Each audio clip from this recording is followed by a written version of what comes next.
संसार में सबसे दुर्लभ यदि कोई वस्तु है तो सत्संग।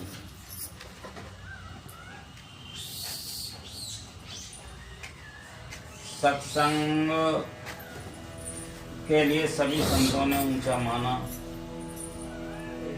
वेदों में ऊंचा बताया, पुराणों में ऊंचा बताया, उपनिषदों में ऊंचा बताया।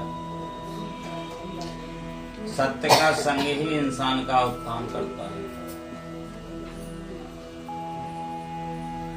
लेकिन हम सत्य के पीछे नहीं हैं। अब तो संसार के लोगों का एक हिसाब बन गया है, जैसा मर्जी आए खाओ, जैसा मर्जी आए पियो, जैसा मर्जी आए बोलो, जैसा मर्जी आए करो और जैसा मर्जी आए देखो। ना तो देखने का ही ढंग बढ़िया रहा, ना बोलने का ही ढंग बढ़िया रहा, ना सुनने का ही ढंग बढ़िया रहा।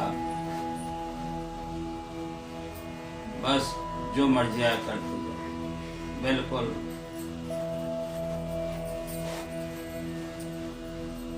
जैसे एक कूड़ादान होता है, कूड़ेदान के समान इस शरीर को बना दिया, कचड़े के समान इस शरीर को बना दिया। संत ही नहीं, सज्जन वृंद जो अपने को कहते हैं वो भी झूठ बोलने में कमी नहीं छोड़ते, गलत सलत देखने में कमी नहीं छोड़ते, उल्टा सीधा कमाने में कमी नहीं छोड़ते, दूसरे का अहित करने में, चाहे वो नेता हो चाहे पड़ोसी हो, सब एक दूसरे को सताने में कमी नहीं छोड़ते। तो इसी तरह से इस शरीर में कूड़ेदान बढ़ते जा रहे हैं। कूड़ेदान से कभी भी किसी को भगवान मिला है? हम अपने को पहचाने कि हम कौन थे। आज हम कोई बच्चा पैदा होता है तो बच्चे पर वस्त्र होते हैं कि नहीं? निर्वस्त्र होता है। इसी तरह से परमात्मा भी निर्गुण होता है। सगुण कब होता है? जब बच्चे को हम कपड़े पहनाते हैं तो सवस्त्र हो जाता है, यानी वस्त्र धारण करने के बाद में उसको सवस्त्र कहते हैं, वस्त्र के कपड़े पहन लेते हैं। इसी प्रकार से हमारे अंदर भी निर्गुण परमात्मा जब शरीर को धारण करता है, ये संतों की वाणी है, तो सगुण हो जाता है। भगवान राम को आप सगुण कहेंगे, निर्गुण? वही निर्गुण थे और सगुण भी थे। भगवान कृष्ण को आप सगुण कहेंगे कि निर्गुण? निर्गुण भी थे और सगुण भी थे। अपने आप को क्या कहेंगे? सगुण कहेंगे कि निर्गुण?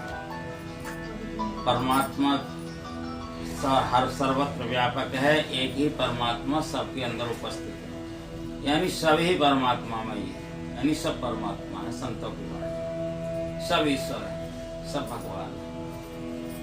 लेकिन वस्त्र धारण करने के कारण सगुण हो गए।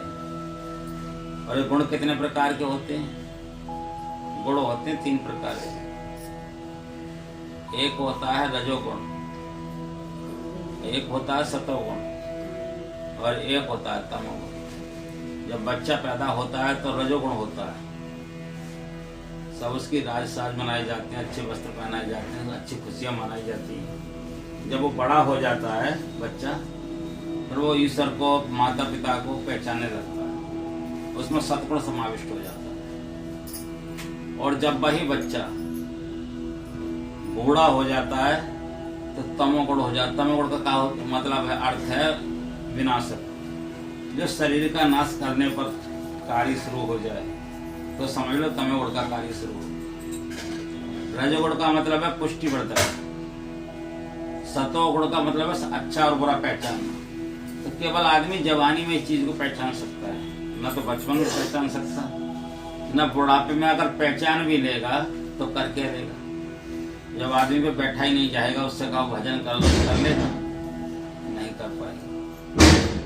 तो तीनों गुण हमारे अंदर होते हैं, तीनों गुणों का समय समय पर उसका काम भी होता है। लेकिन हम सतोगुण की तरफ तो कम देखते हैं। अभी मैं देख रहा था जो सत्संग करा रही है वही आराम से सो रही थी। पता नहीं कौन सा ध्यान। जब घर में सत्संग हो रहा है तो ये बिना परमात्मा के ध्यान की वजह से थोड़ा ही हो रहा है। ये परमात्मा की विशेष तुम पर ध्यान है, तब तुम्हारे घर में सत्संग हो रहा है। कोई सत्संग होना मजाक है, सत्संग में माताएं इकट्ठी होना मजाक है। बड़ा सौभाग्य, जन्मार्जित जन्मों का जब जन्मार्जित भवेत पुण्यम, तब तो सत्संग श्रवणम, तब सत्संग का श्रवण होता है जब जन्मार्जित जन्मों का पुण्य उदय होता है, तब कथा अमृत का पान होता है। अब इतने पुण्य में भी आप सो जाओ तो आपकी गांठ से गया, आपकी गांठ में कुछ आ जाए। अब उसके लिए तुम धोखा दो कि हम तो ध्यान में बड़ा आश्चर्यजनक बात लगती है।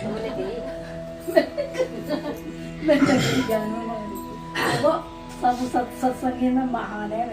कहीं तो कह दो सोया कोई सी सो कर दिखा दे तो जब कहीं दो।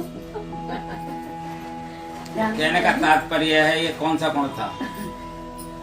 ये तमोगढ़ में प्रविष्ट हो गई थी, दुनियादारी से कोई मतलब नहीं। अपनी गांठ का जो विनाश, अपने पुण्य को जो विनाश करने लग जाए उसको क्या कहोगे? तमोगढ़ ही कहोगे। अच्छा, अपना पुण्य विनाश करने का तात्पर्य क्या है? तात्पर्य है कि हम संत महापुरुषों की शरण में नहीं जाते। हमको मनुष्य शरीर तो मिल गया, लेकिन मनुष्यता प्राप्त नहीं हुई। अच्छा, मनुष्यता क्या, किसे कहते हैं? जो अपने अंदर के दुर्गुणों को त्याग दे। हम लोगों के दुर्गुण क्या है बताओ? हम लोगों का दारू पीने का दुर्गुण है कि सगुण है? हम लोगों को दूसरे को निकृष्ट दृष्टि से देखना दुर्गुण है कि सगुण है? हम लोगों को माया मोह में पड़े रहना, हर वक्त माया को अपने लिए तात्पर्य करते रहना, माया क्या है?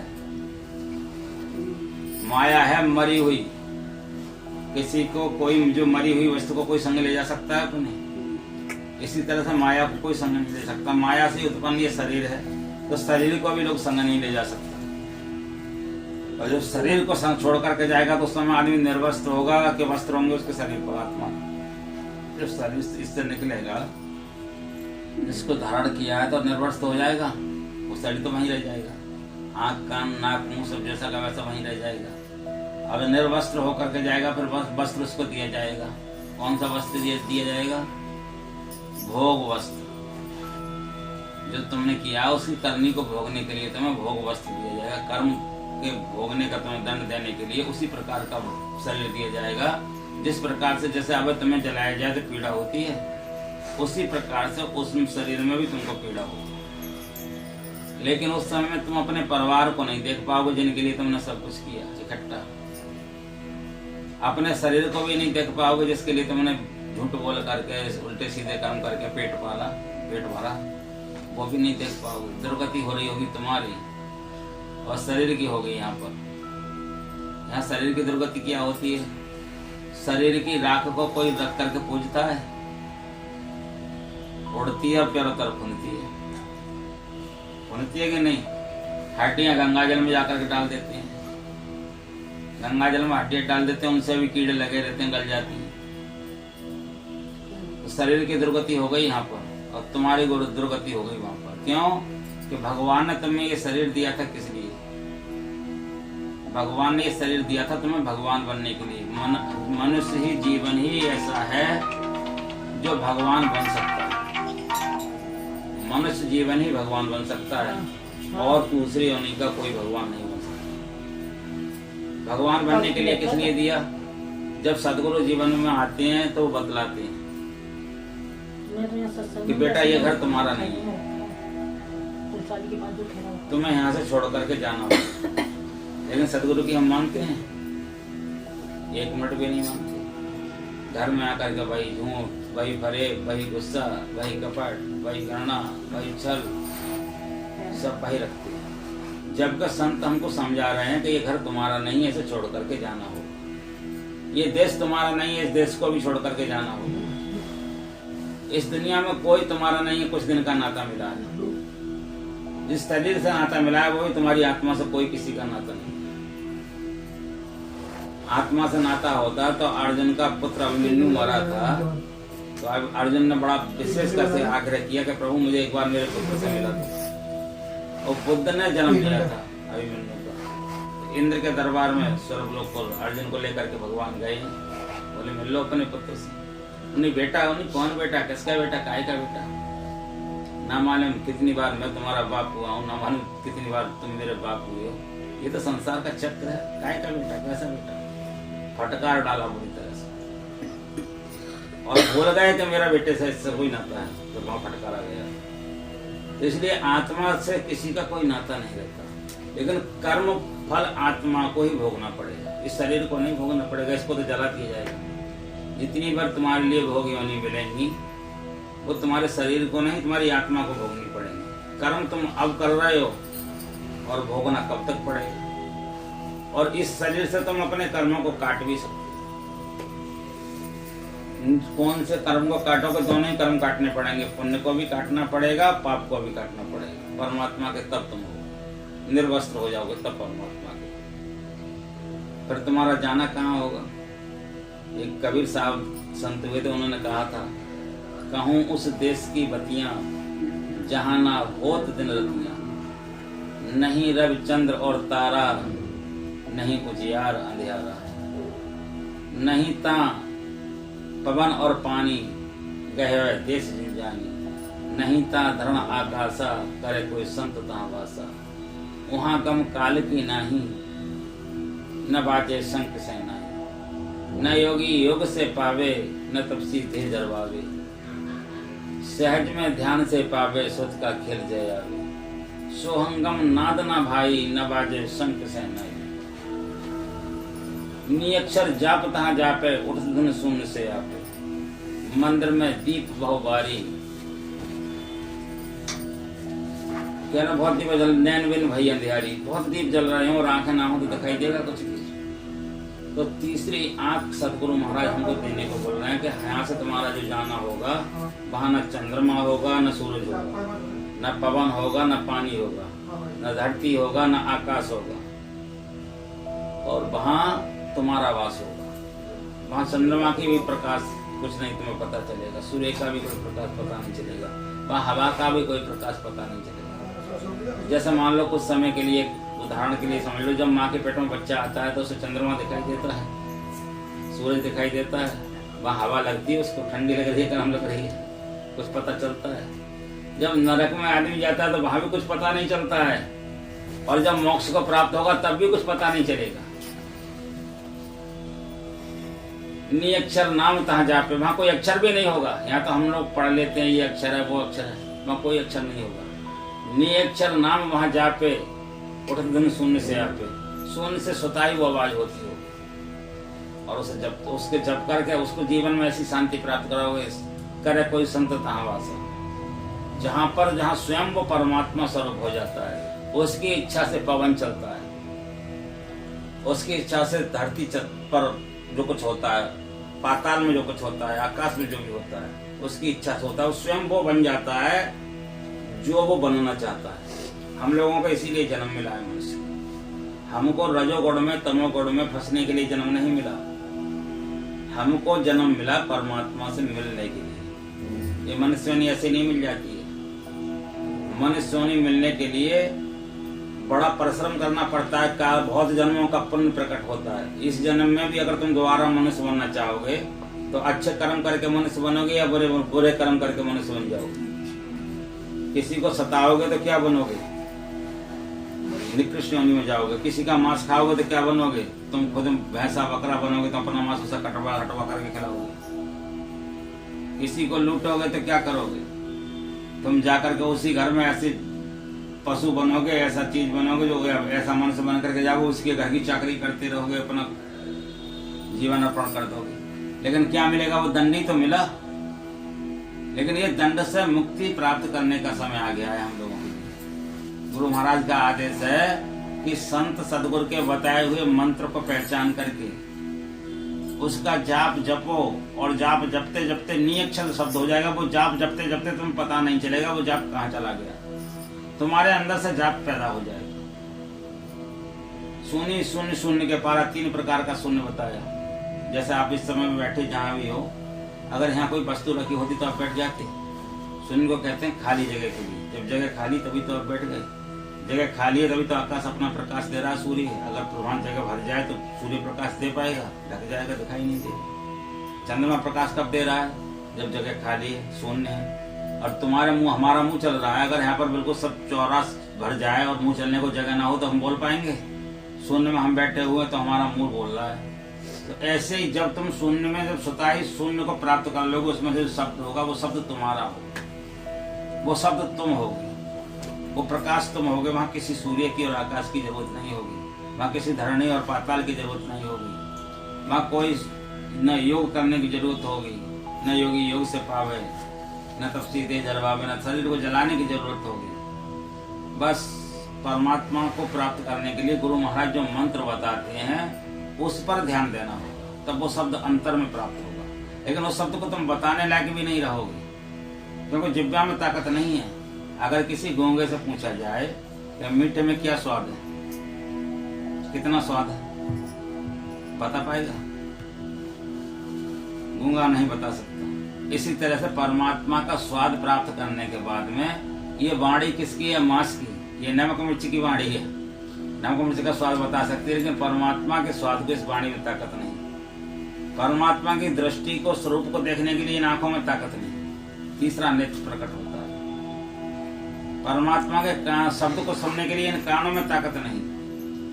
आंतरिक शब्द नाद प्राप्त होती है, आत्मा को सुनने को मिलता है। तो इस सब को जानने के लिए हमें अपने जीवन में पवित्रता चाहिए। अपवित्र होकर के जान सकते हैं या निकृष्ट कर्म करके जान सकते हैं? किसी भी प्रकार से नहीं जान सकते। आजकल तो आप बच्चों को भी लोग पढ़ाते हैं, तो किस में पढ़ाते हैं? इंग्लिश मीडियम में। मेरा बच्चा खूब अच्छा कमाने लग जाए। एक बार गुरु महाराज ने एक बच्चे से पूछा, तुम्हारे पापा का क्या नाम है? तो उसको अंग्रेजी में पढ़ता था, छोटा बच्चा था, इंग्लिश मीडियम में, वो हिंदी जानता ही नहीं था। मुश्किल से उसके मुंह से निकला, काफी देर पूछते रहे तुम्हारे पापा का क्या नाम है? तो पापा तो उसने कहा नहीं। मेरा पाप घर में है, मेरा पाप घर में है। पापा की जगह पाप कहा। एक आकर डंडा खत्म होते ही क्या हो गया? पाप हो गया। किसी भी शास्त्र में पापा नहीं लिखा हुआ है, पिता के लिए पिताजी शब्द लिखा है। किसी भी शास्त्र में मम्मी शब्द नहीं लिखा हुआ है, माताजी शब्द लिखा हुआ है। लेकिन अब तो अपभ्रंश शब्द कर दिया है। जब बोलते हैं तो मम्मी, बोलते हैं तो पापा। पाप का मतलब ही पापा है। जो डबल पापा है वो क्या है? डबल पाप है। एक पाप नहीं, उसने दो पाप किया है हमारे जीवन में, इसलिए तो पापा कह रहे हैं मुझसे। और माता का मतलब क्या? मम्मी का मतलब क्या है? जो हमें मारे के जबरदस्ती पैदा किया है, मरे मरा को खींच खाच के निकाला है, वो मम्मी है। तो ये शब्द ऐसे अपभ्रंश शब्द बोलने नहीं चाहिए। पिताजी कहो, बच्चे से कहो पिताजी बोले, माताजी बोले, ये शब्द कहीं तक उचित है। अब पाप शब्द कहाँ का उचित है? पाप तो होता ही होता है जीवन में जब पैदा बच्चा होता है। इसलिए हमें अपने जीवन में देखना चाहिए, सुकृत कर ले नाम सुमन ले को जाने कर, जगत में खबर नहीं पड़े। अच्छे कर्म करो। कैसे कर्म करो? जो तुम्हारा इतिहास धर्मराज तक जाए, धर्मराज के इतिहास में तुम्हारी लिस्ट खत्म हो जाए 84 भोगने वाली। ऐसा सुकृत कर्म करो। ऐसा सुकृत कर्म क्या है? इस तन में तुम बैठे हो, यही सुकृत कर्म है। अगर किसी भी सत्संग में मैं इस बात को लिख कर देता हूँ, जहाँ भगवान का सच्चा भक्त सत्संग कर रहा हो, वहाँ धर्मराज का यमदूत प्रवेश नहीं करता, किसी को मार नहीं सकता। वो भी उस चीज का लोहा मानता है। चाहे वहां से निकलने के बाद में भले ही मर जाए, लेकिन सत्संग में नहीं मरेगा। यमदूत भी बाहर खड़ा रहेगा। ऐसा सुकृत कर्म है। सुकृत कर ले नाम सुमन ले खो जाने कल की। भगवान का सुकृत यानी सत्संग कर लो। सुकृत कर्म है सत्संग और नाम का स्मरण कर लो। जो गुरु महाराज मंत्र बतलाते हैं, उस नाम का मन लगा करके स्मरण करो। भूल जाओ कि हम इस शरीर से कहीं हमें कुछ लेकर के जाना है। भूल जाओ ये शरीर हमारे कुछ काम में आएगा। भूल जाओ ये शरीर हमारा है। तुम्हें यमदूत पकड़े होंगे और तुम्हारे घर वाले इसमें आंच लगा रहे होंगे। न घर वाले इसको अपनाएंगे, न तुम्हें इसमें रहने के लिए जगह देंगे परमात्मा। तो भूल जाओ कि ये शरीर हमारा। भूल जाओ कि हम इस शरीर से कुछ संसार में इकट्ठा कर लेंगे तो वो हमारा हो जाएगा। ये कुछ भी हमारा नहीं होगा। इस शरीर से जो धर्म कर्म कर लोगे, अच्छे कर्म कर लोगे, पुण्य कर्म कर लोगे, भगवान का भजन कर लोगे, पुण्य कर्म क्या है? पुण्य कर्म उसको कहते हैं जिस कर्म के करने के बाद में कोई पाप ना रहे। तो पुण्य कर्म हुआ भगवान का भजन, भगवान का सत्संग। अन्य कर्म को करने पर तुम्हें उसका दंड मिलेगा, लेकिन पुण्य कर्म करने के बाद में जो पाप किया होगा वो भी नष्ट हो जाएगा। तो भगवान का सत्संग करने के बाद में जितने जीवन में हमारी जो आपदाएं होती हैं वो ऐसे विदा हो जाती हैं, हमको पता ही नहीं चलता। हवा तो लगती है उनकी थोड़ी थोड़ी की आपदा हम पे आ रही है, लेकिन प्रवेश नहीं करती उस आदमी के जीवन में, दूर से ही निकल जाती है। ये सत्संग सबसे बड़ा पुण्य कर्म है। तो इसीलिए संत ने कहा सुकृत कर ले, नाम सुमर ले, दोनों काम करके चलो। अच्छा पुण्य कर्म करो, अच्छे सुकृत मानी अच्छा कर्म, पुण्य कर्म। सुकृत कर ले, नाम सुमर ले, को जाने कल की। पता नहीं कल को सांस लेने को मौका मिला कि नहीं मिला, पता नहीं शरीर में दर्द हो गया, भजन हो पाया नहीं हो पाया। आज का मौका कल को मत दो, कल भजन कर लेंगे। आज ही करो जितना कर सकते हो। सुकृत कर ले, नाम सुमर ले, को जाने कल की, जगत में खबर नहीं पड़ी। झूठ कपट कर माया जोड़न। माया कैसे जुड़ती है? हम कहीं कोई काम प्रोग्राम करने के लिए गए तो कुछ ना कुछ तो हमें झूठ फूट कर करके इकट्ठा करना पड़ेगा। कुछ तो भाव से चढ़ाएंगे, कुछ झूठ बोलना पड़ेगा। या कोई नौकरी कहीं करेंगे तो कैसे करेंगे? मालिक से कहेंगे घर में बालकनी के लिए कुछ पैसा की जरूरत है महाराज, कुछ पैसे तो। दुकान करेंगे तो कैसे करेंगे? 1 रुपए किसी 2 रुपए में बताएंगे, झूठ बोलेंगे तभी तो उसमें आदमी हमें 1.5 रुपए दे के जाएगा। तो यह झूठ होगा नहीं। तो झूठ कपट कर माया जोरन, बात करे छल की। छल की बात यानी दूसरे के साथ में झूठ भी बोल दिए और छल से उसको ठग भी लिया, बात करे छल की। पाप की पोट धड़ी से ऊपर किस्मत होवे हर। बड़ी बुरी कहानी है। अब जो हमने इकट्ठा तो कर रहे हैं, यही पोट कहाँ रख रही है, दिखाने पर भजन ना दे रही है सिर पर, लेकिन भजन करने बैठोगे तब इसका वजन दिखाई देगा। गोदी सीधी ना रुकेगी ना रसिएगी। वो पाप तुम्हारी गर्दन को नीचे घुस देगा जमीन की तरफ। बोले बेटा पहले मेरे को तो उतार। पाप की पोट धरी सिर ऊपर किस्मत होवे हर की। जब ध्यान में बैठोगे, समाधिस्थ होगे, तो गर्दन सीधी नहीं रुकेगी, कमर सीधी नहीं होगी, यूं करके अपने नीचे आ जाएगी। वजन इतना दाबता जाएगा पाप। उस पाप को हमें हटाना है इसी जमाने में, अगले जन्म के लिए नहीं रखना है, भोगने के लिए। ये तन तो ये मन तो है हस्ती मस्ती काया मिट्टी की। श्वास श्वास से नाम सुमर ले। हर श्वास में प्रभु का कोई भी काम करते जाओ, रोटी बनाओ नाम लेते जाओ, रास्ता चलते जाओ नाम लेते जाओ, मुंह से मतलब मन में लेते जाओ। कोई भी कर्म करो नाम लेते जाओ। लैट्रिन बाथरूम में जाओ तब भी नाम लेते जाओ, क्योंकि नाम ही हमारा एक सहारा है। ये मत सोचो कि भगवान ऐसी जगह कोई नहीं है, भगवान नहीं। लैट्रिन बाथरूम में भी भगवान ही है, क्योंकि तुम्हारी आत्मा में यदि भगवान है तो हर जगह भगवान है। जैसी अवस्था में हो, जहाँ पे भी हो, भगवान का नाम लेते रहो, लेकिन जोर से मत लो, मन से लो। ये तन तो है हस्ती मस्ती काया मिट्टी की। ये काया मिट्टी में मिल जाएगी, संत का वचन है। श्वास श्वास से नाम सुमर ले, को जाने कल की, जगत में खबर नहीं पड़ी। काया अंदर हंसा बोले, खुशियां कर दिल की। दिल में क्या खुशी है? हमारी आत्मा की क्या इच्छा है? तुम्हारे पेट की इच्छा होती है, भूख मिटती है जब कुछ खा लेते हो। तो आत्मा की इच्छा क्या होती है? आप लोग यहाँ पर आत्म भाव से आए हुए हैं। आपकी क्या इच्छा है कि हमें ईश्वर की कुछ कृपा हम पर हो, भगवान का हमें दर्शन हो, भगवान का कुछ ज्ञान प्राप्त हो, भगवान से मिलने का हमें मौका मिले। ये सब तुम्हारी इच्छा है, खुशियां हैं। ये आत्मा की खुशियां हैं कि हम जिसकी औलाद हैं, उसकी बाप की बेटे में गोद में अगर उसका बेटा पहुंच जाए तो बाप भले ही उस बेटे को करके ऊपर बोला है, लेकिन बेटे को कभी डर नहीं लगता है। उसे पता है कि मेरा बाप मुझे रोक लेगा। लगता है कि नहीं लगता है? इसी प्रकार से जब हम परमात्मा की गोद में पहुंच जाएंगे तो संसार में हमें डर नहीं लगेगा। न हमें राहु दिखाई देगा, न केतु दिखाई देगा, न शुक्र दिखाई देगा, न शनिचर दिखाई देगा, न हमारे जन्म में कोई हमारा किया हुआ पाप हमको दिखाई देगा। इतने हम खुशी होंगे दिल में कि हम अपने बाप की गोदी में आ गए हैं। और सबका बाप कौन है? केवल एक परमात्मा। तुम हो एक अगोचर। हमको दिखाई नहीं दे रहा है, हमारी निगाह से इससे दिखाई नहीं दे रहा, लेकिन है। तुम हो एक अगोचर, सबके प्राणों के पति। सबके प्राणों का पति जो परमात्मा है, वही तो हमारा बाप है, वही हमारी माता है। कहते हैं ना, तमेव माता च पिता तमेव, तमेव बंधु च सखा तमेव, तमेव विद्या द्रवम तमेव, तमेव सर्वम मम देव। देव किसको कहते हैं? क्या अपनी मम्मी को कहते हैं?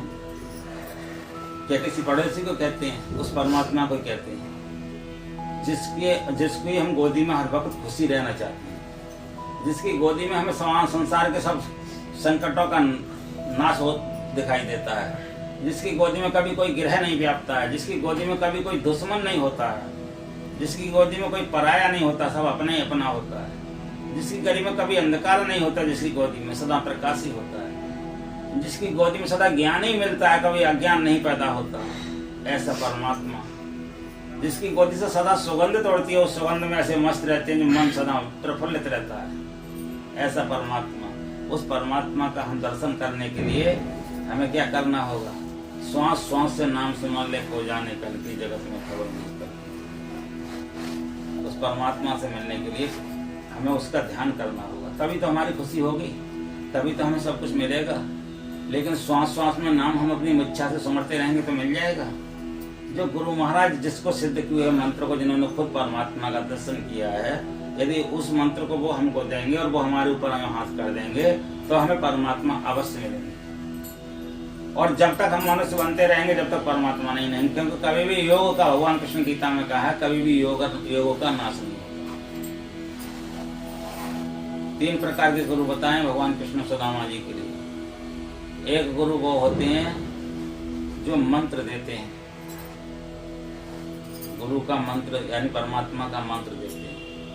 मंत्र देने के बाद में उन्हें नहीं पता कि इसको कभी वो भजन करेगा या ना करेगा, पूछता ही नहीं है लौट कर। गुरु ने मंत्र दे दिया, वो नहीं पूछता, चला गया, वर्षों में आया, फिर एक आध बार मिल गया। एक गुरु जो होते हैं मंत्र देते हैं और रूप भी देते हैं, स्वरूप देते हैं। इस स्वरूप के माध्यम से इस रूप को पहचानो, इसी रूप में भगवान तुमको मिलेगा। और बताते हैं कि कभी भी ऐसे कर्म मत करना जो तुम्हारे अंदर अपवित्रता है उसका दंड भोगना पड़े। तुम्हारे बुरे कर्मों से तुमको बचाते हैं। दूसरे गुरु होते हैं तुम्हारे बुरे कर्मों से तुमको बचाते हैं, परमात्मा की तरफ बढ़ाते हैं। और तीसरे गुरु वो होते हैं जो तुमसे मंत्र भी देते हैं, स्वरूप भी देते हैं और बैठ करके भजन भी कराते हैं, सत्संग भी सुनाते हैं और परमात्मा से मिला करके छोड़ते हैं। अगर भक्त ध्यान करे तो इसी जन्म में मिला देते हैं, अगर ना करे किसी भी जन्म में मिला करके पीछा नहीं छोड़ते, मिला करके छोड़ते। लेकिन वो भी गुरु, उनको भी गुरु कहते हैं। बॉर्डर पर खड़े हैं, उनको रोज आतंकवादी सता रहे हैं, वो भी तो किसी गुरु से सीख करके आ रहे हैं। बताइए क्या बिगाड़ा है हमारे देश के सिपाहियों ने, हमारे देश की आर्मी पुलिस ने, लेकिन बाहर के लोग सता रहे हैं, आतंकवादी बन करके उनको भी सता रहे हैं। पड़ोसी में वो भी गुरु होते हैं, पड़ोसी को यहाँ भी दारू पीना सिखा रहे हैं, वो भी गुरु होते हैं। दारू पीना भी सिखाने वाले गुरु माने गए। निकृष्ट कर्म करने वाले भी गुरु माने गए।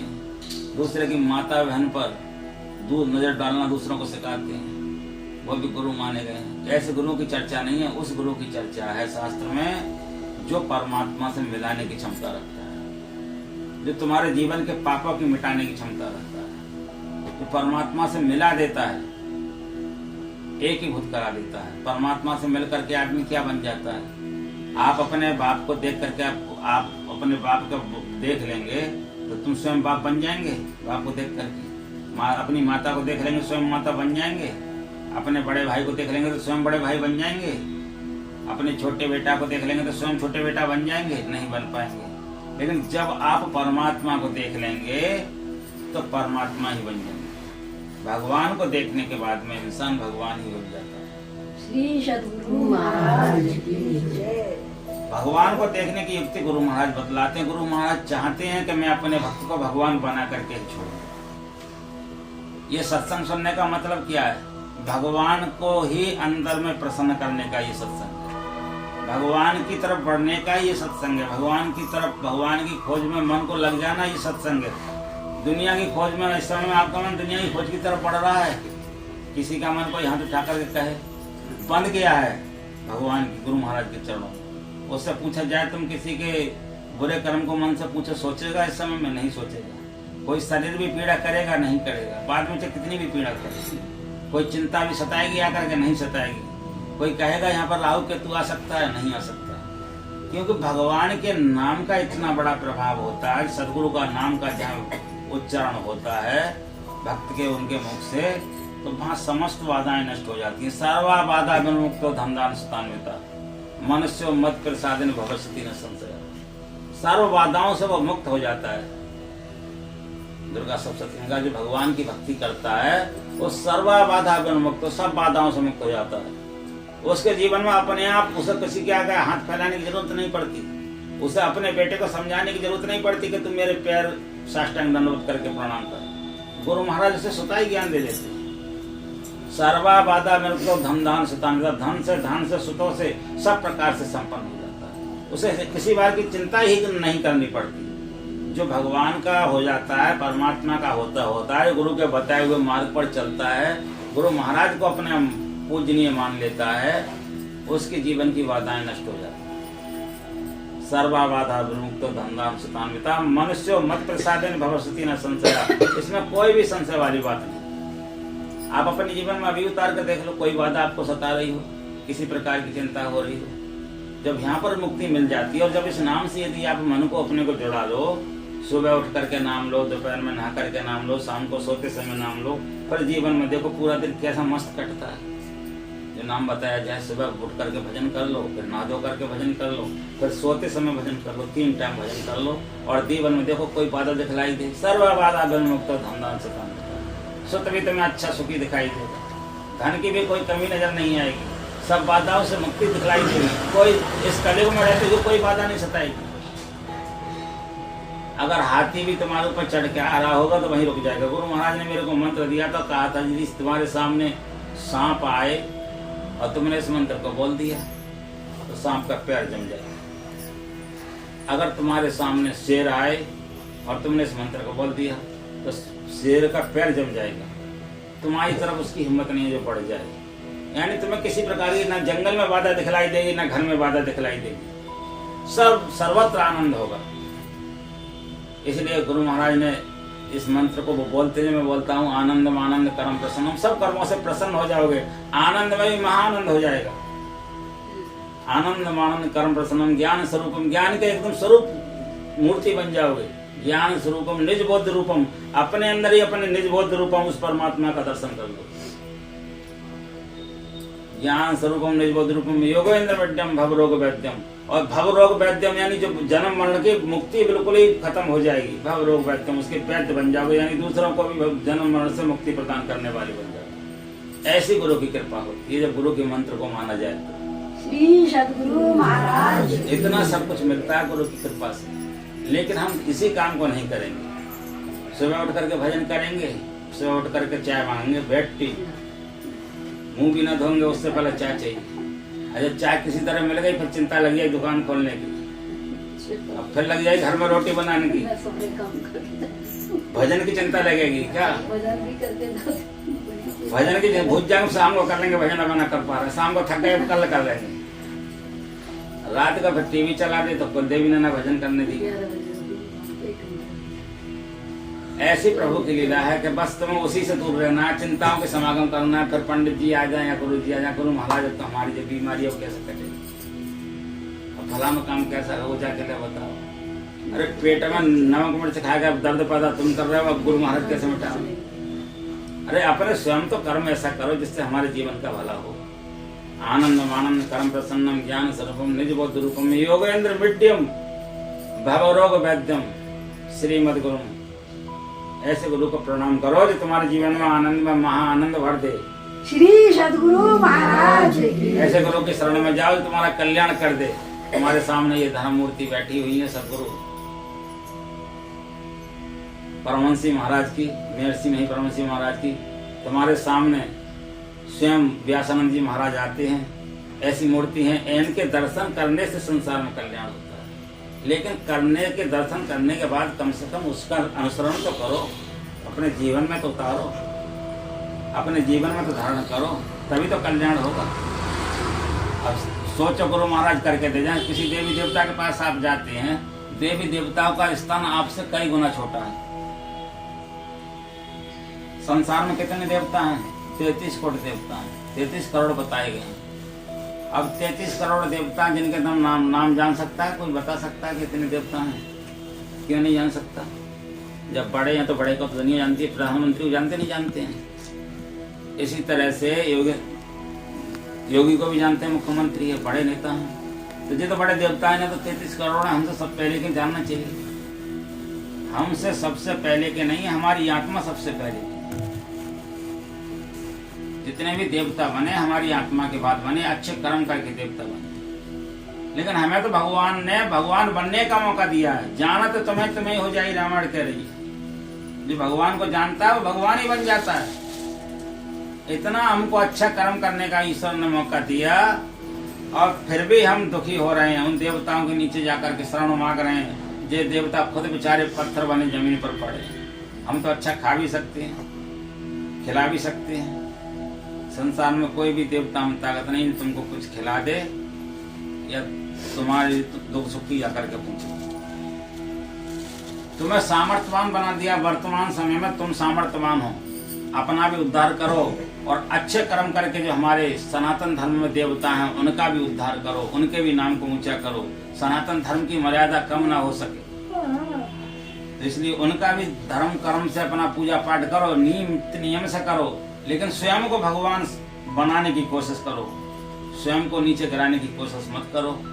किसी को दुख मत पहुंचाओ, किसी को कष्ट मत दो, किसी की हिंसा मत करो, मांस सेवन मत करो, मदिरा सेवन मत करो। हम लोग जो मर्जी खा रहे हैं, इस घर को तो समझ लो, इस शरीर को तो वो बना रखा है। कूड़ेदान का क्या होता है, वो बड़ा वाला रखते हैं सामान, डस्टबिन। हाँ, वो बना रखा है शरीर। खूब झूठ इसमें भर रहे हैं, खूब दारू इसमें भर रहे हैं, खूब मांस इसमें भर रहे हैं, और भगवान को प्राप्त करना चाह रहे हैं।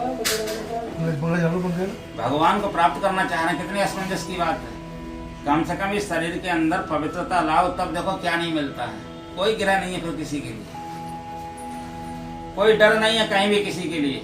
डर कब होता है, जब हम डरयुक्त कर्म करते हैं। डर उसको लगता है डरयुक्त कर्म करता है। डर उसका खत्म हो जाता है जिसके अंदर डरयुक्त कर्म नहीं होता, वो कहीं भी चला जाए किसी भी समय।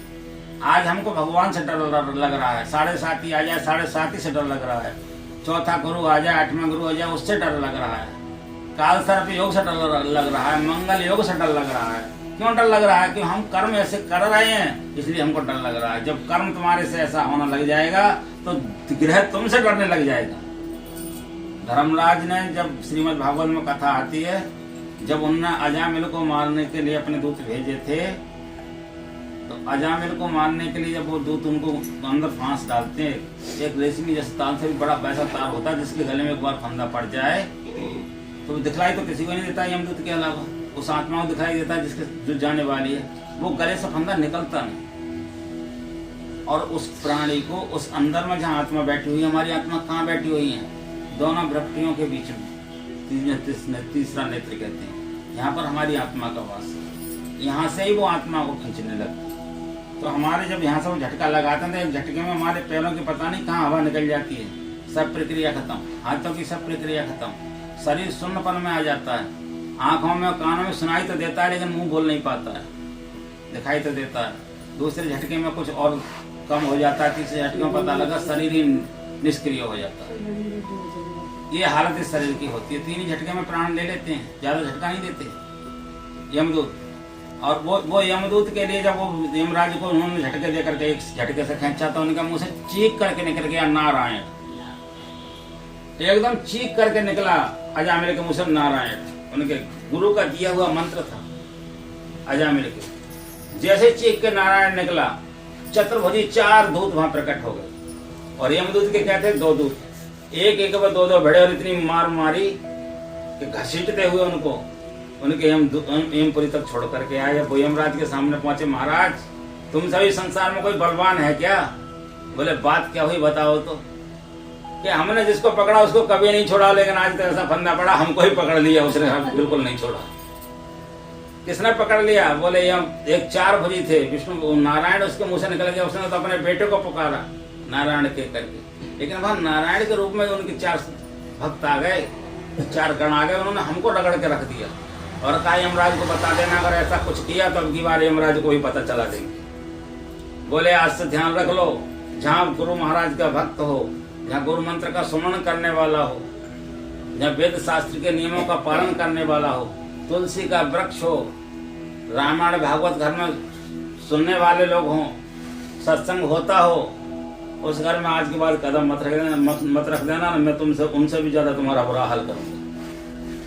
जो यमदूत कभी घूस नहीं लेता, छोड़ता नहीं, वो यूं यमदूत भी घबरा जाता है जहां सत्संग होता है वहां आने से।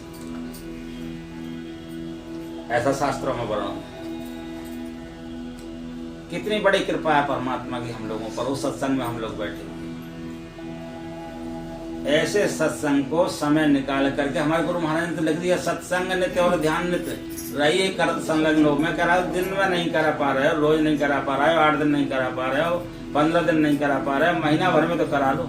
महीने भर में नहीं करा पा रहे, कम से कम 2 महीने में करा लो।